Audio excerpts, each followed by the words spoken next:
चलिए, ग्रह पिंड के बारे में पढ़ रहे थे ना हम लोग। एस्ट्रोनॉमी में हम लोग देख लिए थे सूर्य के बारे में पढ़ लिए थे ना, सूर्य का इंटरनल स्ट्रक्चर जो है वो भी पढ़ लिए थे। सूर्य का इंटरनल जो संरचना है, आंतरिक संरचना है, उसको भी हम लोग पढ़ लिए थे। अब इसके चारों ओर जो ग्रह पिंड है उसके बारे में हमको पढ़ना था। ग्रह में सबसे पहले ग्रह होने के लिए क्या होना चाहिए? उसमें हीट नहीं होना चाहिए, अपनी लाइट नहीं होनी चाहिए, साइज में थोड़ा बड़ा होना चाहिए, दूसरी की कक्षा में न चला जाए। जैसे प्लूटो दूसरी की कक्षा में चला जाता था, इसलिए उसको 2006 में ग्रह के सूची से निकाल कर गौना ग्रह में रख दिया गया। वो तारा का चक्कर काटता, किसी न किसी तारा का चक्कर काटता है। तो जैसे हमारी पृथ्वी है तो सूर्य का चक्कर काटता है।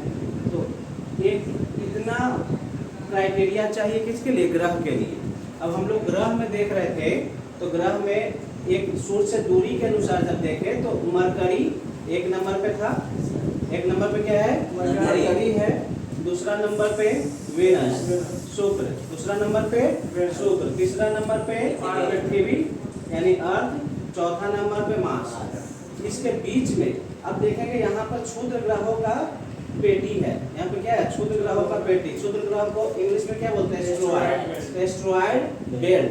ये क्या है? Asteroid belt. इस एरिया में क्या है? क्षुद्र ग्रह है। ये क्षुद्र ग्रह कहाँ से आए? क्षुद्र ग्रह जो है अधिकांश बृहस्पति का टूटा हुआ भाग, बृहस्पति का टूटा हुआ भाग है। और तारे में जब विस्फोट हुआ था, कौन सा थ्योरी के अंतर्गत सौर मंडल का निर्माण हुआ? Big bang theory, double star theory. कौन सा? Double star theory. किसने दिया? लीटर ने। किसने दिया? लीटर ने दिया।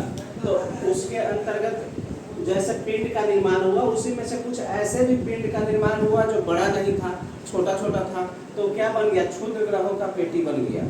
जिस तरह से पृथ्वी जो है सूर्य के चारों ओर घूर्णन करता है, परिभ्रमण करता है, उस तरह से क्षुद्र ग्रह भी, जितने ग्रह देख रहे हैं ना आप, ये सब क्या कर रहा है? सूर्य के चारों ओर घूम रहा है। उसी के साथ में एक क्षुद्र ग्रह भी घूम रहा है। बृहस्पति और मंगल के बीच में एक खिंचाव के तनाव। बृहस्पति अपनी ओर खींचना चाहता है, मंगल अपनी ओर खींचना चाहता है।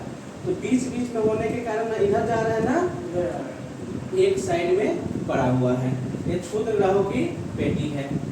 तो इधर हम लोग देख लिए। अब इधर की ओर देख लिए थे कि ये कौन सा ग्रह है? जुपिटर। सूर्य की दूरी के क्रम में सबसे पहले मरकरी, वेनस, अर्थ, मार्स, उसके बाद जुपिटर, उसके बाद सैटर्न, फिर यूरेनस और नेपच्यून। इतना हम लोग देख लिए थे। क्षुद्र ग्रहों के पहले और क्षुद्र ग्रहों के बाद, क्षुद्र ग्रहों के पहले जो ग्रह के पिंड है उसको क्या बोलेंगे? Inner planets. क्या बोलेंगे? Inner planet. आंतरिक है ना, इसके अंदर है तो क्या बोलेंगे? Inner planet. अब बाहर है तो आउटर प्लैनेट। और चीज देख, और ये हिंदी में इसको देखिएगा तो इन सभी की संरचना कैसी है? ठोस रूप में है ना। और सब में सबसे बड़ा कौन है? पृथ्वी। इसलिए इन ग्रहों को पार्थिव ग्रह भी बोला जाता है। क्या बोलते हैं? पार्थिव ग्रह। पार्थिव ग्रह भी बोला जाता है। पृथ्वी से जुड़ा हुआ है, पृथ्वी की तरह का ये सब दिखने वाला है। या सबसे बड़ा कौन है? पृथ्वी। इसलिए इसको क्या बोलते हैं? पार्थिव ग्रह। लेकिन इधर में सबसे बड़ा कौन है? बृहस्पति। इसलिए इसे जो बृहस्पति को इंग्लिश में क्या बोलते हैं? जुपिटर। तो जोबियन ग्रह। इसको क्या बोलेंगे? बृहस्पति जैसा है, जोबियन ग्रह इसको बोलेंगे। क्लियर? क्योंकि बृहस्पति के इधर जितने ग्रह हैं किस तरह से हैं? गैस फॉर्म में। यहाँ जीवन की कोई संभावना नहीं है, क्योंकि यहाँ पर आप जाइएगा तो गैस में घुस जाइएगा, है ना। और इधर जाइएगा तो इधर ठोस रूप में है, ठोस रूप में है। लेकिन फिर भी हमने मरकरी को जब पढ़ा तो मरकरी में क्या देखे हम? कि मरकरी का वायुमंडल नहीं है। मरकरी का वायुमंडल है? नहीं है। किस कलर का है? ग्रे कलर का है। सबसे छोटा ग्रह है, सबसे छोटा ग्रह है। वायुमंडल नहीं है। इस कारण से टेम्परेचर नियंत्रित नहीं होता है। जो टेम्परेचर आया आते गया, वायुमंडल उसको रोका नहीं, तो दिन का टेम्परेचर कितना हो जाता है? लगभग 400 डिग्री सेंटीग्रेड। कहीं 420, कहीं पे 440 मिल जाएगा। रात का टेम्परेचर -180 डिग्री, दिन में आप खोल के यहाँ पे मर जाइएगा और रात में जम के मर जाइएगा। तापांतर सबसे अधिक होता है 400 180, लगभग 580 डिग्री टेम्परेचर इसका तापांतर होता है। 88 दिन में सबसे कम दिनों में क्या करता है, सूर्य का चक्कर काटता है। किसी के चारों ओर घूमना, किसी के चारों ओर घूमना परिक्रमण कहलाता, रिवोल्यूशन, और अपने ही अक्ष पे चारों ओर घूमना घूर्णन या रोटेशन कहलाता है। तो सूर्य के चारों ओर कितने दिनों में 87 पॉइंट समथिंग यानी 88 दिनों में लगभग घूम जाते हैं। इसको भोर का तारा भी कहा जाता है, इसको भोर में भी देखा जा सकता है। सूर्य उदय से पहले भी इसको और शुक्र को, लेकिन चूंकि ये नजदीक ज्यादा है सूर्य से तो ज्यादा समय तक नहीं देख सकते हैं, इसलिए इसको बहुत से किताब में नहीं लिख पाता है, लेकिन शुक्र को लिखता है कि इसको भोर का तारा कहा जाता है। क्लियर, यहाँ तक हम लोग का हो गया था। अब हम लोग देखते हैं शुक्र, है ना। अब यहाँ से हम लोग शुक्र को देख लेते हैं।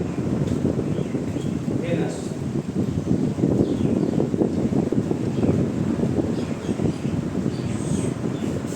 सुंदर ग्रह के रूप में इसे जाना जाता है। ग्रीक देवता वेनस के नाम पर, ग्रीक देवता वेनस के नाम पे इसका क्या नाम पड़ा, वेनस पड़ा है, शुक्र पड़ा है। ये सुंदर ग्रह के नाम से इसको जाना जाता है। कौन सा ग्रह के नाम से जानते हैं, सुंदर ग्रह के नाम से जाना जाता है। ऐसे भी कहा जाता है कोई भी बच्चा तो शुक्र की दशा होती है ना, तो बच्चा बहुत मनमोहक होता है ना, बहुत सुंदर होता है। तो ये क्या है, शुक्र जो है इसको सुंदर ग्रह के नाम से जाना जाता है। दूसरी सबसे गर्म ग्रह है, सबसे गर्म ग्रह है। और एक चीज और देखते हैं, सबसे गर्म क्यों है, सबसे गर्म ग्रह क्यों है, आखिर क्या कारण है, बता सकते हैं। यहाँ वायुमंडल है, वायुमंडल है, वायुमंडल तो पृथ्वी पर भी है ना, वायुमंडल है यहाँ, लेकिन इस वायुमंडल में CO2 है। क्या है, CO2 है। ये टेम्परेचर को आने तो देता है लेकिन टेम्परेचर को जाने नहीं देता है। तो इसके कारण टेम्परेचर क्या हो जाता है, बहुत ज़्यादा यहाँ वह हाई हो जाता है, हाई टेम्परेचर हो जाता है, बहुत ज़्यादा बढ़ जाता है। तो वायुमंडल में यहाँ क्या है, CO2 है, ऑक्सीजन नहीं है, यहाँ पर कार्बन डाइऑक्साइड है। तो आप देखें हमें ग्लोबल वार्मिंग की बात होती है ना, तो ग्लोबल वार्मिंग में क्या होता है, ग्लोबल मतलब हमारा वायुमंडल का टेम्परेचर क्या हो रहा है, उसमें CO2 की मात्रा बढ़ रहा है। तो CO2 की मात्रा बढ़ जाएगा। आज आप जब बचपन में छोटा थे तो उस समय आपको याद होगा कि टेम्परेचर बहुत ज़्यादा 30 से 35 डिग्री टेम्परेचर जाता था। अभी के डेट में 45-50 नॉर्मल ढंग से चला जाता है। बताइए टेम्परेचर क्यों बढ़ रहा है, इसका कारण है वातावरण में CO2 का होना। ये टेम्परेचर को आने तो देता है लेकिन उसको लौटने नहीं देता है, इसके कारण टेम्परेचर क्या होता है, बढ़ते चला जाता है, बढ़ते चला जाता है। तो यहाँ वायुमंडल तो है लेकिन इसमें क्या है, CO2 है। इसमें वायुमंडल में क्या है, CO2 है। इसके कारण ही इतना न गर्म हो जाता है ना कि इसको ग्रहों का प्रेशर कुकर कहते हैं। क्या कहते हैं, प्रेशर कुकर बोला जाता है, ग्रहों का प्रेशर कुकर बोला जाता है। जिस तरह से प्रेशर कुकर में खाना गर्मी क्या है, अंदर रह जाता है ना, तो सीटी के द्वारा ही बाहर आता है। तो उसी तरह से इसमें होता है, समझ गए। एक चीज और इसमें समझिए, इसको भोर का तारा, इसको भोर का तारा, सांझ का तारा, सांझ या शाम का तारा, है ना, सांझ या शाम का तारा पृथ्वी के बगल में है, बिल्कुल। अब पृथ्वी के जैसे, अब पृथ्वी लगभग पृथ्वी की जैसी ही है ना। तब पृथ्वी की भागिनी, पृथ्वी की बहन, पृथ्वी की भागिनी, है ना, पृथ्वी की बहन, पृथ्वी की जैसी, जो भी पूछे सब समझिए। शुक्र पृथ्वी की भागिनी, पृथ्वी की बहन, पृथ्वी की जैसी, भोर का तारा, शाम का तारा, प्रेशर कुकर, CO2, वायुमंडल, गर्म, सुंदर, सब का सब शुक्र ग्रह पे देखने को मिलते हैं। शुक्र और मरकरी दोनों का प्लेनेट सैटेलाइट था, है ना, इसको कल बताए थे हम कि क्या उस सैटेलाइट को कौन खा गया? सूर्य खा गया। उस सैटेलाइट को सूर्य अपनी ओर खींच लिया। क्लियर? और चीज देखिएगा इसमें, एक परिक्रमण जो करता है ना सूर्य के चारों ओर, वो 224 दिनों में करता है। इसका परिक्रमण समय कितना है? 224। परिक्रमण जो है रिवॉल्यूशन वो 224 दिनों में है। लेकिन इसका घूर्णन देखिएगा ना, एक दिन पता है कितने समय का यहाँ होता है? 243 दिन। यहाँ 24 घंटा में पृथ्वी घूम जाता है, लेकिन ये 243 दिनों में जो ऐसे भी जो सुंदर उंदर होता है ना, कुछ खास गुण होता है ना, तो वो थोड़ा सा भाव ज़्यादा खाता है ना? तो ये भाव थोड़ा ज़्यादा खाता है। कितना खाता है? 243। 24 किसका? पृथ्वी का, और 3 से गुना करके 243। याद करने का तरीका है ना? पृथ्वी का कितना? 24 और 3 और, है ना? 243 दिनों में एक घूर्णन करता है। क्लियर? शुक्र का कोई दिक्कत है? पृथ्वी की भगनी, पृथ्वी की बहन, भोर का तारा, शाम का तारा, प्रेशर कुकर वाला ग्रह, CO2 वायुमंडल में कहाँ है? शुक्र पे। गर्म, सबसे गर्म ग्रह, सबसे चमकीला ग्रह। रंग कैसा है? तो पीला है। शुक्र का रंग कैसा है? पीला है। सबसे चमकीला ग्रह, सबसे चमकीला शुक्र। सब क्या है? नहीं, इसका पृथ्वी 24 दिनों में घूर्णन कर लेता है, जबकि 243 दिनों में घूर्णन करता है। इसका एक दिन 243 दिन में होता है, समझे? शुक्र का इसका कितना दिन में होता है? 243 दिनों में होता है। इसके बगल में क्या है? पृथ्वी है। पृथ्वी से पहले हम लोग ये सब को देख लेते हैं। पृथ्वी थोड़ा सा लंबा जाएगा, है ना? तो उसके पहले हम लोग मार्स को देख लेते हैं। उससे पहले क्या देख लेते हैं? मार्स को देख लेते हैं। चलिए इसको मिटाएं, स्क्रीनशॉट ले लीजिएगा, है ना? ठीक है।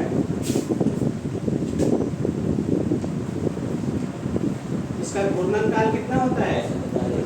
परिक्रमण काल 24 दिनों का होता है। 224 दिन, है ना?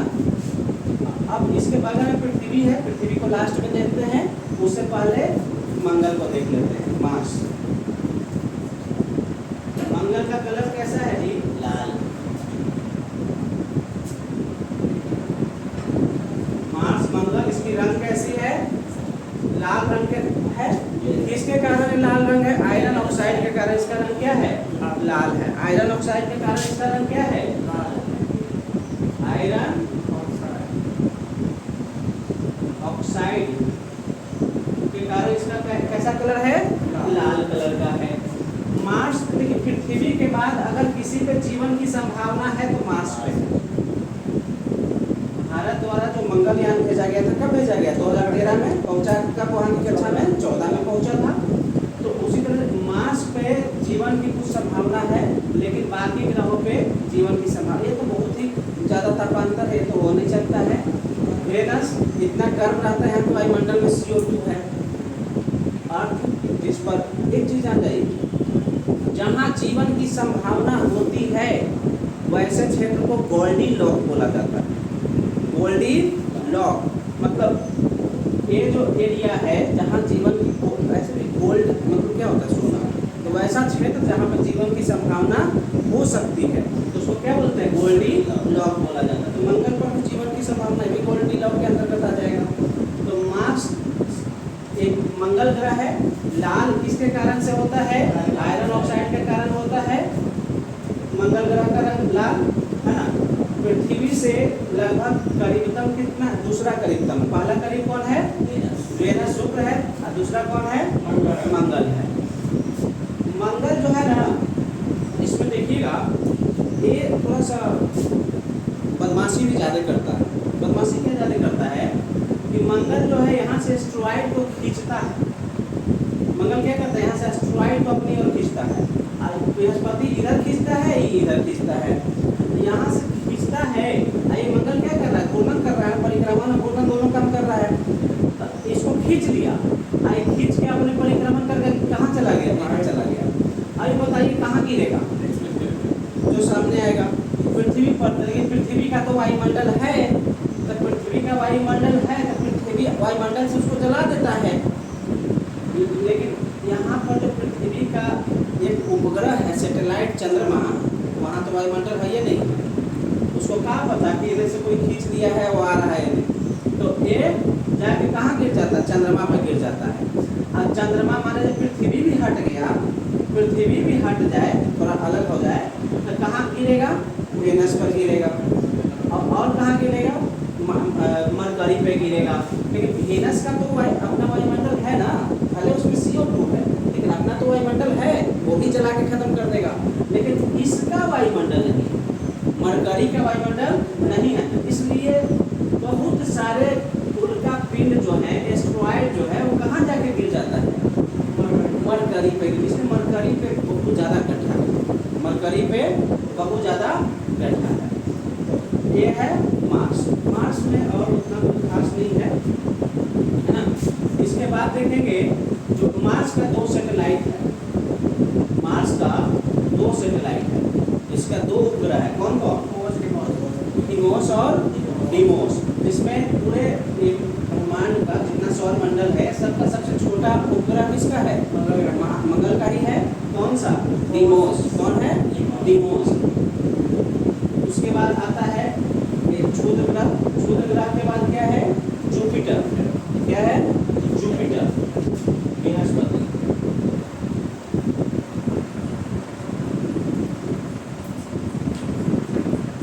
बृहस्पति ग्रह पूरा सौर मंडल का सबसे बड़ा ग्रह, पूरा सौर मंडल का सबसे बड़ा ग्रह। बड़ा ग्रह तो है ही, साथ में बृहस्पति का कलर कैसा है, बृहस्पति का कलर लगभग पीला ऑरेंज के समान है, ऑरेंज कलर का। कैसा कलर है, ऑरेंज कलर का है।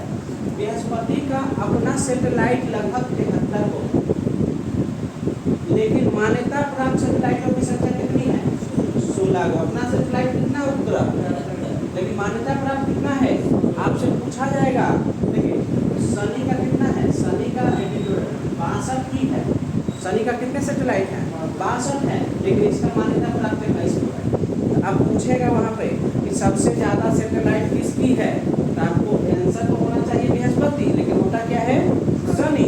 क्यों, क्योंकि इसकी मान्यता प्राप्त ज़्यादा है। जैसे ऐसा भी तो हो सकता है कि बृहस्पति के चारों ओर घूम रहा है, हो सकता है वो कोई क्षुद्र पिंड हो, वो कोई क्षुद्र ग्रह हो या कुछ और हो, तो वो मान्यता उसको नहीं मिला। तो मान्यता ज़्यादा किसको मिला, शनि को। तो शनि अब किसके ज़्यादा है, शनि का। क्लियर। तो बृहस्पति के कितने हैं, 73 हैं, लेकिन मान्यता प्राप्त कितने हैं, 16 हैं। इसका सबसे बड़ा ग्रह ही नहीं, इसका जो उपग्रह है ना वो भी सबसे बड़ा है। कौन सा, गयानीमेड। गयानीमेड जो है इसका सबसे बड़ा उपग्रह है। पूरे सौर मंडल का सबसे बड़ा उपग्रह किसका है, बृहस्पति का। कौन सा है, गयानीमेड। तो बृहस्पति के नाम पर इधर के जितने ग्रह है सबका जोवियन ग्रह नाम रखा गया है, सबसे बड़ा ग्रह है।